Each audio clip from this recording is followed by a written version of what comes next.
झील के किनारे एक पुराना होटल था। यह होटल अपने आप में एक रहस्य था, जैसे कि समय के साथ ठहर गया हो। इसकी दीवारों पर काई जमी हुई थी और खिड़कियों पर धूल की मोटी परत थी। जैसे ही सूरज डूबने लगा, उसकी परछाई लंबी और काली पानी पर फैल गई। यह दृश्य बहुत ही मनमोहक था, लेकिन साथ ही एक अजीब सा डर भी पैदा कर रहा था। हम दोस्तों का एक ग्रुप थे, जवान और जिंदगी से भरपूर। हम हमेशा नई जगहों की खोज में रहते थे और इस बार हमने इस पुराने होटल को चुना था। वीकेंड पर घूमने के लिए हमने इस सुनसान जगह को चुना था। यह जगह शहर की भीड़ भाड़ से दूर थी और हमें शांति की तलाश थी। हवा में ठंडक थी और चारों तरफ सन्नाटा था, सिर्फ झींगुरों की आवाज आ रही थी। यह माहौल बहुत ही रहस्यमय था और हमें एक अलग ही दुनिया में ले जा रहा था। हमें ऐसा लग रहा था जैसे हम शहर के शोर शराबे से लाखों मील दूर हैं।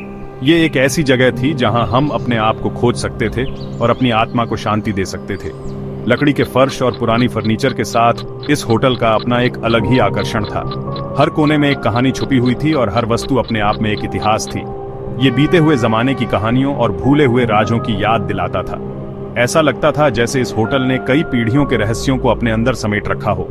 हमने होटल के गलियारों और बड़े बड़े कमरों को देखा। हमारी हंसी खालीपन में गूंज रही थी।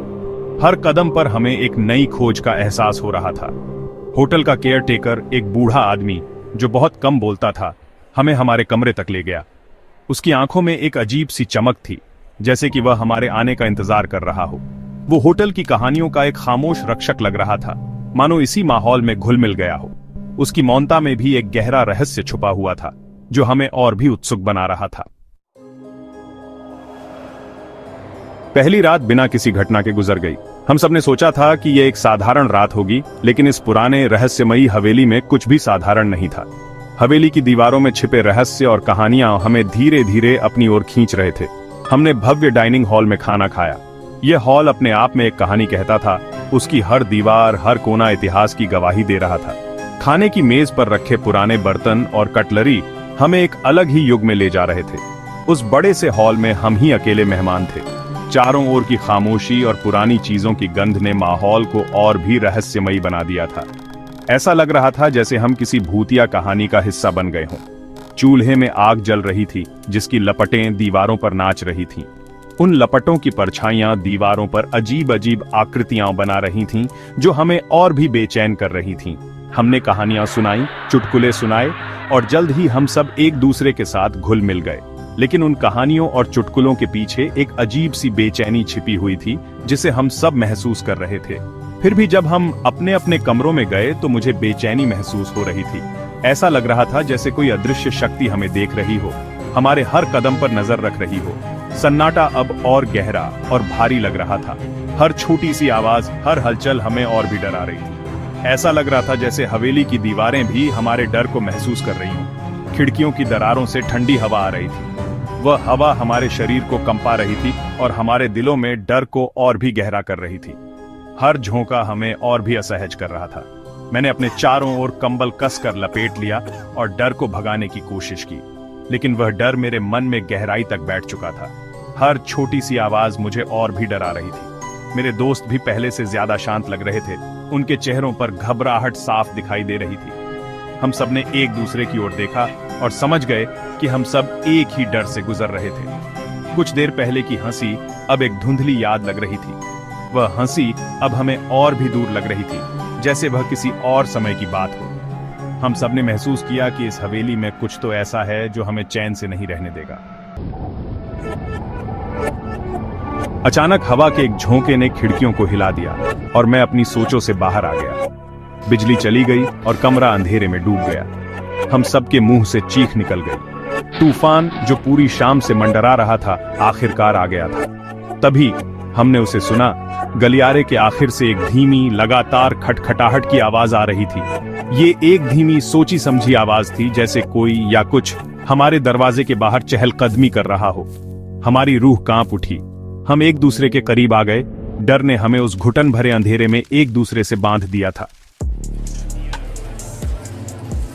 अगली सुबह हम सब डरे हुए और नींद से वंचित डाइनिंग हॉल में इकट्ठा हुए। रात की घटनाओं ने हम सबको झकझोर कर रख दिया था। हर किसी के चेहरे पर थकान और डर साफ झलक रहा था। हम सब एक दूसरे की ओर देख रहे थे, मानो किसी से कुछ कहने की हिम्मत जुटा रहे हों। तूफान गुजर चुका था और उसके बाद एक अजीब सी शांति छा गई थी। ऐसा लग रहा था जैसे प्रकृति भी हमारी तरह थक चुकी हो। बाहर का नजारा भी कुछ ऐसा ही था, सब कुछ शांत और स्थिर, लेकिन उस शांति में भी एक अजीब सा डर छुपा हुआ था। हमने पिछली रात की घटनाओं को याद किया। हमारी आवाजें धीमी थीं, हमारे चेहरे पीले पड़ गए थे। हर किसी के मन में वही सवाल था, क्या सच में हमने जो देखा वो हकीकत था या सिर्फ एक बुरा सपना? हम सब एक दूसरे की कहानियां सुन रहे थे और हर कहानी पहले से ज्यादा डरावनी लग रही थी। केयरटेकर, जो हमारी बात सुनकर जरा भी हैरान नहीं हुआ, आखिरकार बोला। उसकी आंखों में एक अजीब सी चमक थी, मानो वो पहले से ही सब कुछ जानता हो। उसने हमें बताया कि यह पहली बार नहीं था जब इस होटल में ऐसी घटनाएं हुई हों। उसकी आवाज बुढ़ापे की वजह से कर्कश हमारी रीढ़ की हड्डी को कंपा देने लगी, क्योंकि उसने होटल के भूतिया अतीत का खुलासा किया। उसने बताया कि इस होटल में कई सालों से अजीब घटनाएं हो रही हैं और हर बार लोग डर के मारे यहां से भाग जाते हैं। उसने एक ऐसे परिवार के बारे में बताया जो इन्हीं दीवारों के भीतर एक दुखद मौत का शिकार हो गया था। उनकी आत्माएं हमेशा के लिए इस जगह से बंध गई थीं। उस परिवार की कहानी सुनकर हम सबके रोंगटे खड़ीडे हो गए। ऐसा लग रहा था जैसे वो आत्माएं अभी भी हमारे आसपास हों। उसने अजीब आवाजों, ठंडे स्थानों और गायब होती हुई आकृतियों के बारे में बताया जो सालों से इस होटल को परेशान कर रही थी। उसने कहा कि कई लोगों ने इन घटनाओं को महसूस किया है, लेकिन कोई भी इनका कारण नहीं जान पाया। हम सबके मन में एक ही सवाल था, क्या हम भी उन आत्माओं का अगला शिकार बनने वाले हैं? उसके शब्द हवा में गूंजते रहे, जो हमारे सबसे बुरे डर की पुष्टि कर रहे थे। पिछले दिन की हंसी और खुशी अब एक क्रूर मजाक लग रही थी। होटल जो पहले आकर्षक लग रहा था, अब दमनकारी लग रहा था। उसकी परछाइयां खतरनाक लग रही थीं। हम फंस चुके थे, न सिर्फ तूफान में, बल्कि उस अनदेखी मौजूदगी में भी जो हमें घेरे हुए थी। जैसे जैसे एक और रात हुई, वैसे वैसे डर भी बढ़ता गया। फर्श के तख्ते की हर आवाज, खिड़की के बाहर पत्तों की हर सरसराहट हमारी रीढ़ की हड्डी को कंपा देती थी। हम एक साथ दुबके हुए थे, ताकत के लिए एक दूसरे का साथ ढूंढ रहे थे, लेकिन डर कमरे में एक ऐसी मौजूदगी थी जिसे हम महसूस कर सकते थे। नींद आना नामुमकिन था। हमने तय किया कि जैसे ही सुबह होगी हम चले जाएंगे। हम लॉबी में एक साथ दुबके हुए थे और दिन की पहली किरण का इंतजार कर रहे थे। हमारी आंखें घबराहट से सायों में इधर उधर देख रही थीं। दादा घड़ी की टिक टिक की आवाज ही उस सन्नाटे को तोड़ रही थी। हर टिक बीतते हुए समय की याद दिला रही थी। जैसे ही सुबह होने लगी, हम अपना सामान पैक करके जाने के लिए तैयार थे। जैसे ही हम जल्दी से होटल से बाहर निकले, हमने उस विशाल इमारत पर एक आखिरी नजर डाली। सुबह की धुंध उसके चारों ओर घूम रही थी, जिससे उसे एक अजीब खतरनाक आभा मिल रही थी। शहर वापस जाते समय हम सब एकदम शांत थे। हम शारीरिक और मानसिक रूप से थक चुके थे। पिछले कुछ दिनों की घटनाएं हमारे दिमाग में घूम रही थीं। हर बार याद आने पर डर और बढ़ जाता था। शहर अपने शोर और अराजकता के साथ अजीब तरह से सुकून देने वाला लग रहा था। हम होटल को पीछे छोड़ आए थे, लेकिन होटल ने हमें नहीं छोड़ा था। उस अनुभव ने हमें अंदर तक हिलाकर रख दिया था। हमारी आत्मा पर एक अमिट छाप छोड़ गया था। हम अपने जीवन में, अपनी दिनचर्या में लौट आए, लेकिन हम बदल चुके थे।